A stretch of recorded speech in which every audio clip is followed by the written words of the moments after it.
Now I want to show you a nice way of controlling contrast and colour in the highlights and the shadows.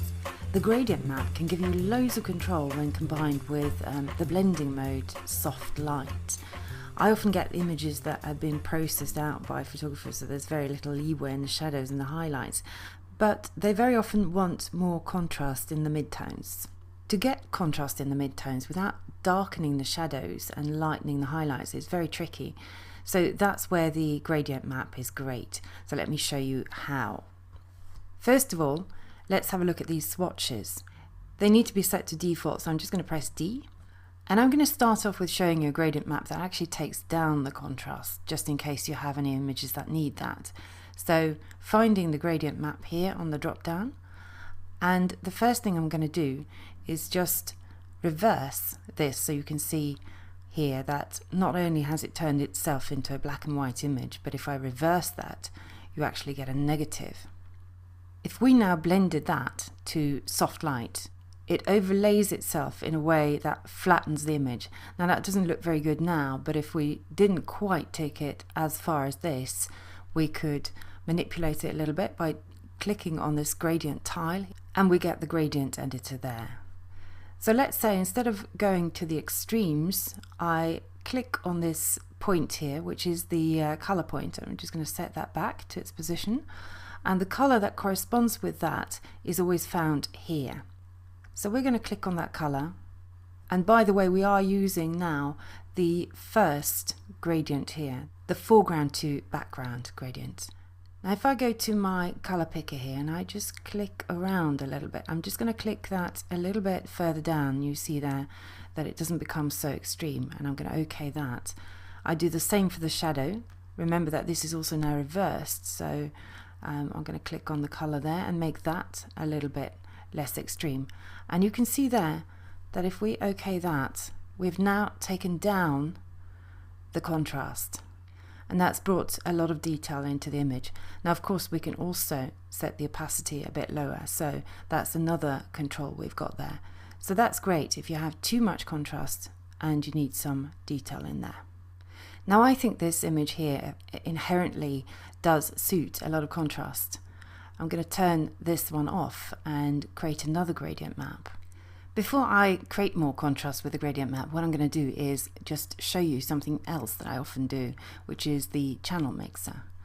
So I'm making a channel mixer adjustment there. Nothing happens until I click the monochrome, where it turns itself into a black and white image. I've got the various controls here, of course, but I'm just going to keep it very simple and just blend that now to soft light. And that's going to give a wonderfully contrasty image, but the shadows are just too dark and there's no detail in there. So I'm going to just turn that off and create a gradient map. And we get the same kind of thing really. If I blend that to soft light, we get something very similar to what I got there with the channel mixer. The difference here really is that I can control both the highlights and the shadows at the same time. Whereas in the channel mixer there would have been a certain amount of controls for either the shadows or the highlights, making it lighter or darker, but here I can really control it. This time I'm not going to click the reverse, I'm just going to click on the tile there, and although I kind of like what it's doing here on the highlight, I'm just going to click on the highlight point there. By the way, the top points here are actually for transparency, and we haven't got any transparency here. This is a gradient that goes from black to white or foreground to background, depending on what colors we've got here on the swatches. And right now we've got black and white. So going to that white, clicking on the color swatch there, and I'm just going to take that a little bit down so to not make it completely extreme. Okaying that. Going to click on the shadow endpoint there on the black color there, and that's where I'm going to make that a little less extreme. I'm going to just bring that value up there, so it's in fact now a darker grey. Going to OK that, and then my final control here is actually this little point there that can be moved in any direction, so you can get an overall lighter image by shifting those highlights further into the shadows, or you can do the opposite, bring some moodiness into the highlights there.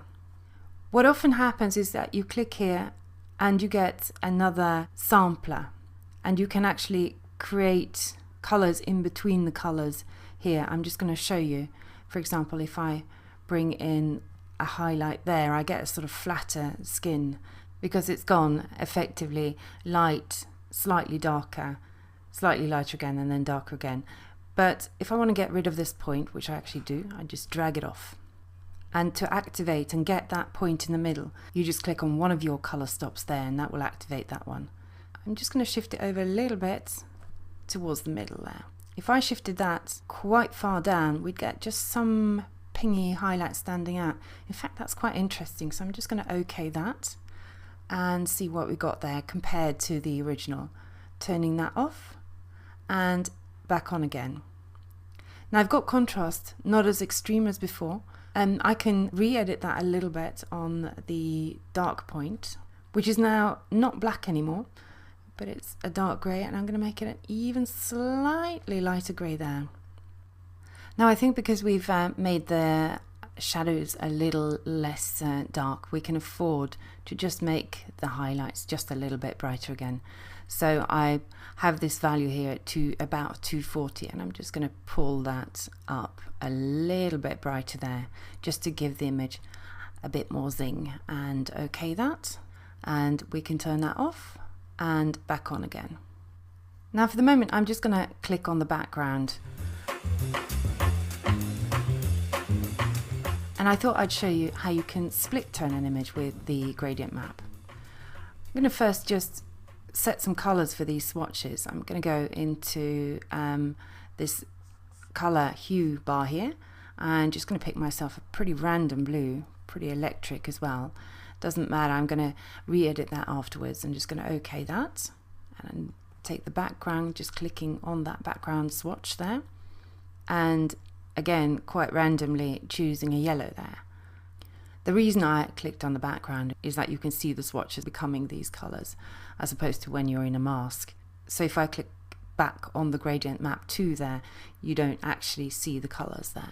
So creating now a gradient map again, you get an overlay of blue in the shadows and an overlay of yellow in the highlights. And I'm again going to use soft light for this. And already we've got a quite interesting look here. In fact, my random colors were not so bad. I probably wouldn't use them at full whack, but I'm just going to click on the gradient editor and see if there's any point to changing them around a bit. I really like this skin tone actually, and I'm not sure completely about the blue. I think maybe it's a little bit too electric, so I'm actually going to click on the blue stop there, the color stop, and going to edit that down, perhaps just rounding off that blue to a little bit more cyan. However, that makes it a bit too green, you see there in the skin, so I might just go back on that a bit, and I'm going to cancel that because I really liked what that was doing. And I think we can just edit this a little bit, keeping the warmth of the skin, perhaps letting that go a little bit further, and maybe cleaning that up a bit as well, just clicking on that stop on the color itself, and maybe just driving it both a bit lighter and a little bit more neutral. Perhaps also a touch more down towards the warmer end of it, so we don't get any green cast in the face. And that looks better. It can go even a touch lighter, I think. And there we are. And since we have a lot of contrast here already, I'm just going to OK that and then take that down in opacity, so you get a slight split tone. If I turn that off and back on again, you see you get a really nice and interesting colour to it, as well as the contrast.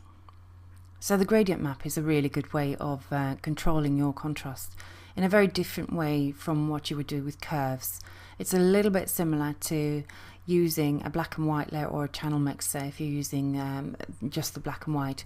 But you've also got that dimension of being able to control the shadows and the highlights, and also add a split tone to it. But we think that you will dig this.